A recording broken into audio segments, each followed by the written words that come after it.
Kuujjuaq. Good morning, everyone. I'd like to recognize Elder Zela, who is going to be lighting the Kuujjuaq and keeping the Kuujjuaq lit this morning. Also, all the new leadership here at the table, both on the government side and on the Inuit leadership side. Welcome. I'm sure that you will find this to be a very productive and dynamic space. I'd like to welcome the Prime Minister and other ministers back to the Inuit-Crown Partnership Committee table. ICPC is unique globally as a bright spot and model for nation-state diplomacy and cooperation with Indigenous peoples. No other state government maintains a similar body or forum between elected decision makers and an Indigenous people focused on resolving mutually identified challenges through structured work. We do not take Canada's leadership or partnership for granted in engaging with Inuit through ICPC and are proud of the work we have been able to advance during the last 9 years. ICPC is also an asset for Canada and for all Canadians. At a time of renewed geopolitical focus on the Arctic region, ICPC stands alone as the only bilateral mechanism coordinating work between an Arctic state and an Indigenous people within its Arctic territory. Inuit are the foremost experts on the Arctic. We know our lands, waters, environment, and communities best.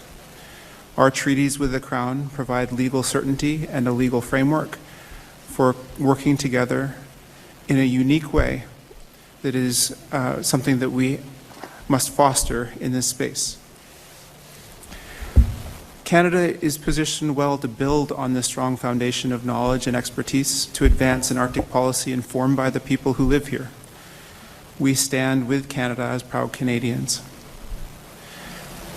But as in any working relationship, there's always room for improvement, and today we will be discussing potential solutions for improved coordination between Inuit and the federal government on Arctic security and defense.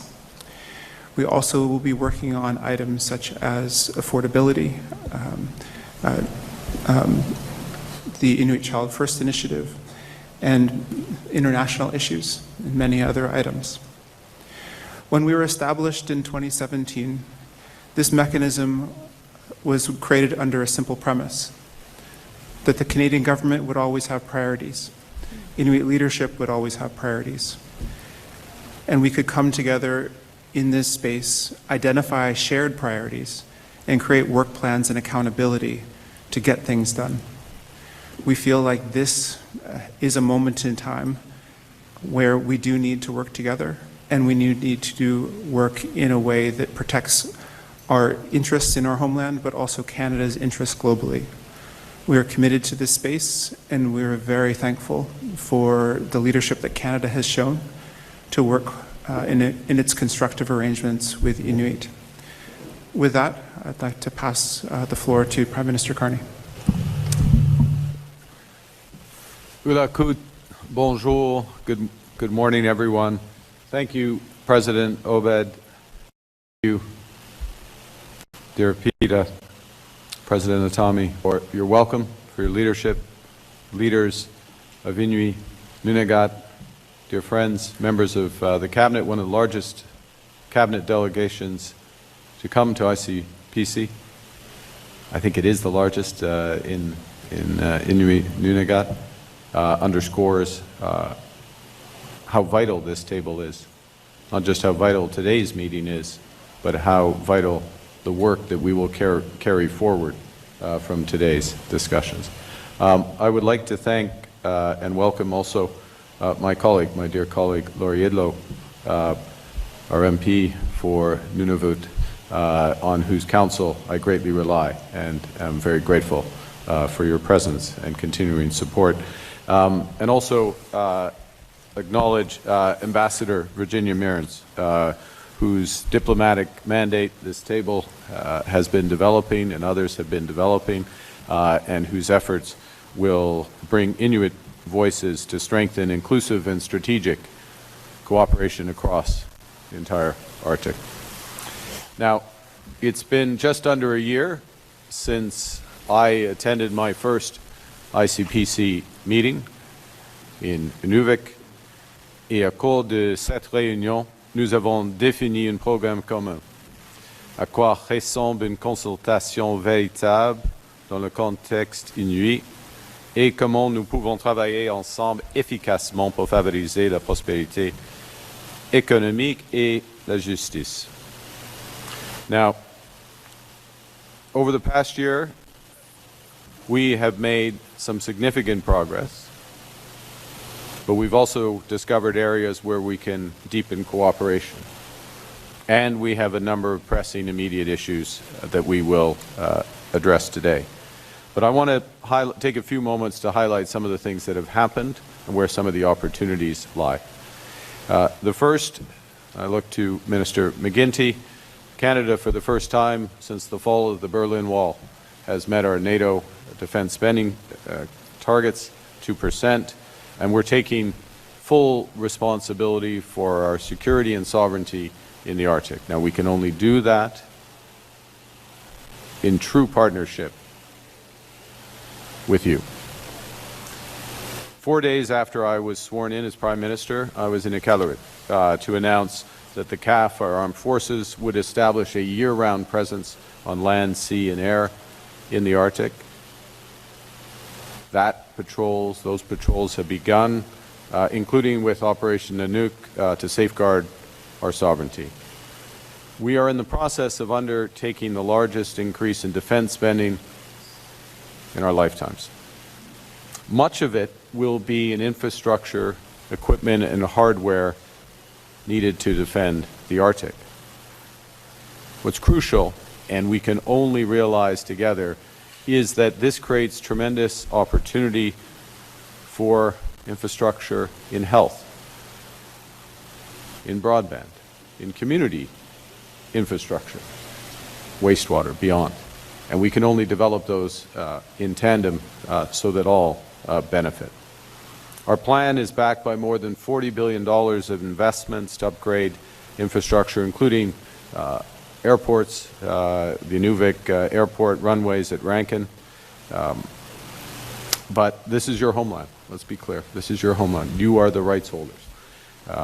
And we need and will embed Inuit perspectives and knowledge in our approach and partner with your businesses. I think we'll discuss this in a moment, but the opportunities are unique in terms of partnership and procurement in Inuit Nunagat. It's a different order of magnitude than it would be elsewhere in the country.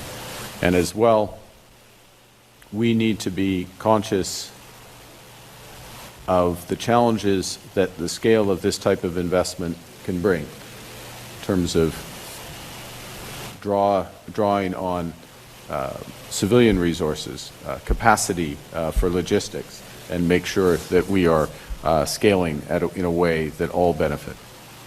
Secondly, we'll have an opportunity towards the end of the session to discuss some of the most relevant nation-building projects, which include, and these are projects that have come from this table.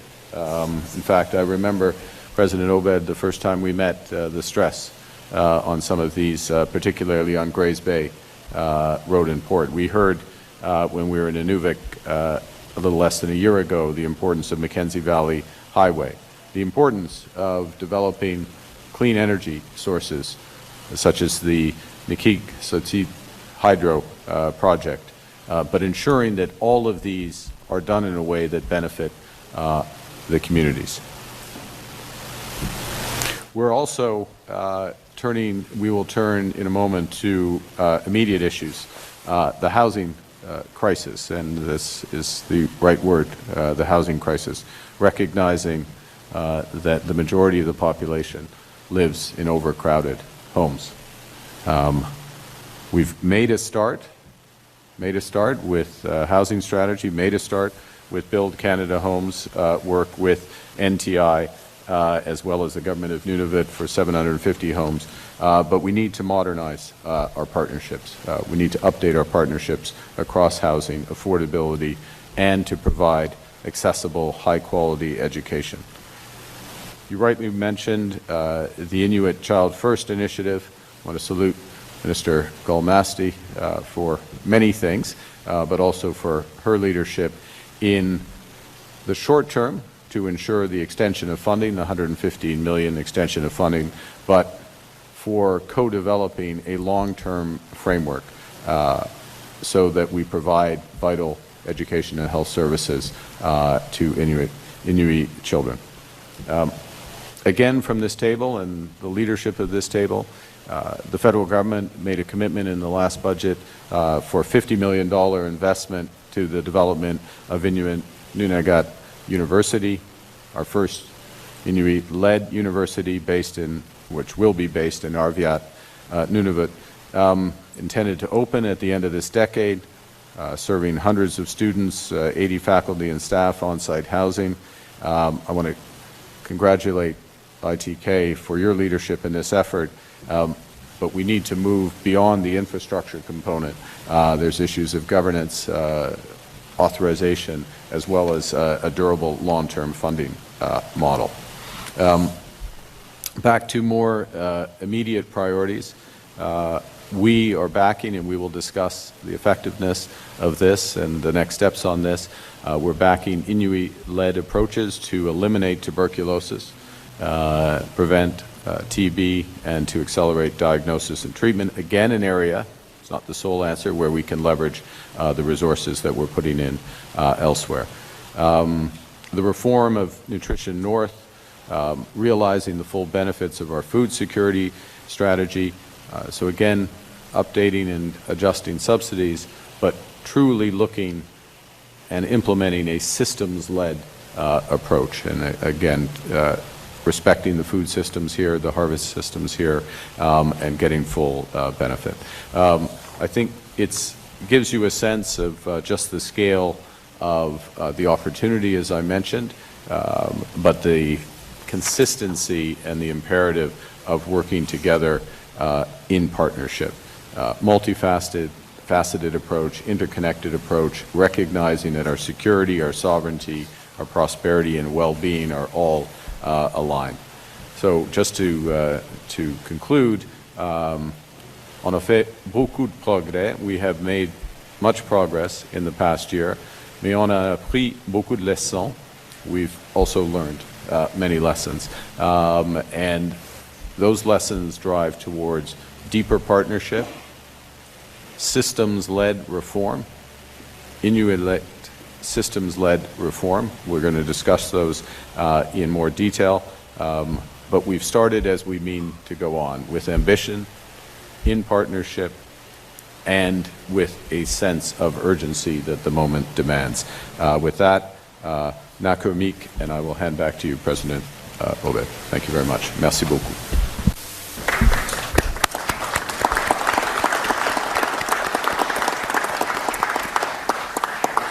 Nakamik, Prime Minister, we'll just take a moment now for the assembled media to leave the room, and then we'll start the meeting.